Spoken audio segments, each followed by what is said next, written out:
Right now, two Americans can fill up on the exact same day, during the exact same war, buying the exact same fuel, and pay a different price by almost $3 a gallon. Not because one of them shopped around, because of where they live. Today, we're breaking down why this war is hitting some states like a hammer and barely touching others at all. Here's where we actually stand. The national average price for a gallon of regular gas is sitting close to $4, up from under $3 before fighting broke out between the US and Iran earlier this year. That's a jump of roughly 30% nationally in a matter of months. But national average is doing a lot of hiding in that sentence. Because depending on which state you're standing in, this war has added anywhere from 30 cents a gallon to well over $2. Same conflict, same oil market, wildly different bill. So let's go state by state and actually see it. Quick context before the comparison, because this part actually matters. The US and Iran have been in active conflict since February. Iran retaliated by disrupting shipping through the Strait of Hormuz, a narrow waterway that connects the Persian Gulf's oil producers to the rest of the world. A huge share of the planet's seaborne oil passes through that one stretch of water. When that route gets choked off, crude oil prices spike globally, and gasoline is just crude oil that's been refined and shipped to a pump near you. So the war doesn't raise prices by taxing Americans directly. It raises the raw material cost everywhere all at once. What happens after that is where your zip code starts to matter a lot. Let's start with the most expensive state in the country. California drivers are paying close to $5.84 a gallon right now. That's not new, by the way. California is basically always the most expensive state, war or no war. It's just that the war is stacking on top of an already inflated baseline. Why is California's floor so high to begin with? A few reasons stack together. The state runs its own unique, cleaner-burning fuel blend that few other refineries in the country can produce, which limits who can even supply the state during a shortage.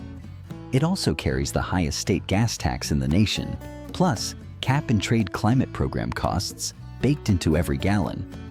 And geographically, California is somewhat isolated from other refining hubs. When supply gets tight, it can't just truck in cheap gas from next door the way a lot of the country can. So California wasn't just hit by the war. It was hit by the war on top of a state that was already structurally the most expensive place in America to fill up. Now flip to Texas, one of the cheapest states in the country, even in the middle of the same war. Texas drivers are paying around $3.32 a gallon, over $2.50 cheaper than California. Same week, same national crisis. The reason is almost the exact mirror image of California's problem. Texas isn't just a state that uses oil.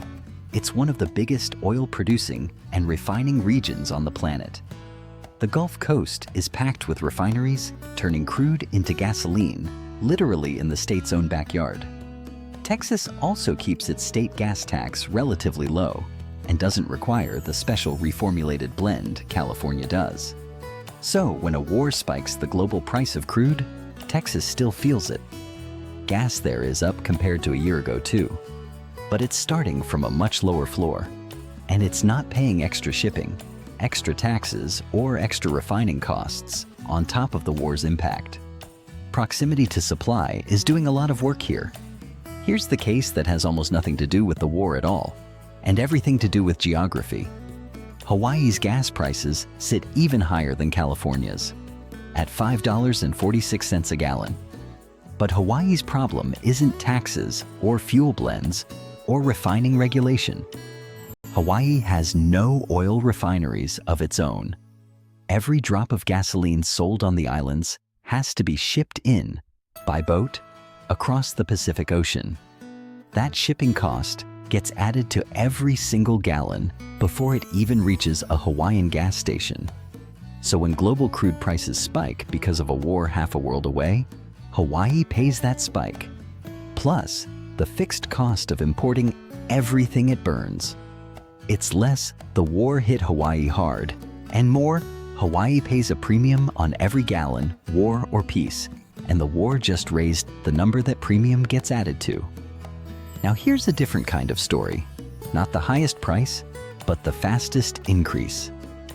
New York's average gas price climbed over 27% in a single year, one of the steepest year-over-year jumps of any state in the country. New York isn't isolated like Hawaii or under-refined like California. It's a dense, high-tax, high-demand state in a region that depends heavily on fuel shipped in from the Gulf Coast and overseas.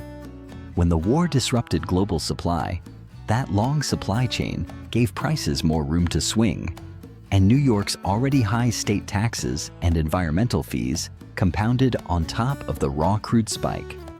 It's a reminder that it's not just where you start that matters.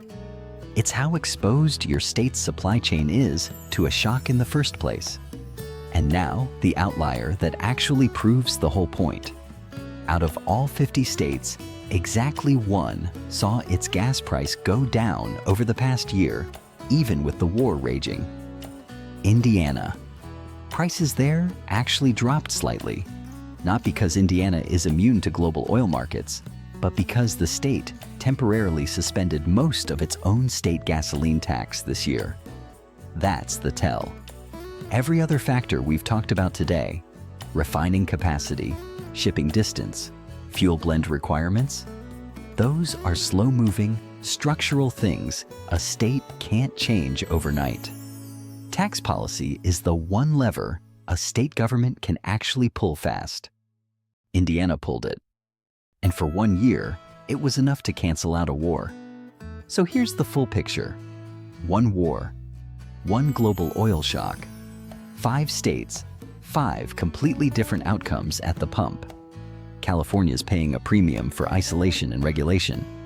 Texas is shielded by proximity to its own supply. Hawaii pays a permanent import tax the war just made worse. New York's exposed by a long, fragile supply chain. And Indiana just proved that state policy can cushion a global crisis, at least for a little while. The war is the spark. But whether you feel it as an extra 30 cents or an extra $2 a gallon, that part was already decided years ago by decisions your state made about taxes, refineries, and supply chains, long before anyone fired a single shot. If you want to understand what's actually driving the cost of living in this country, state by state, number by number, that's what this channel is for. New episodes every Wednesday. Subscribe, and I'll see you in the next one.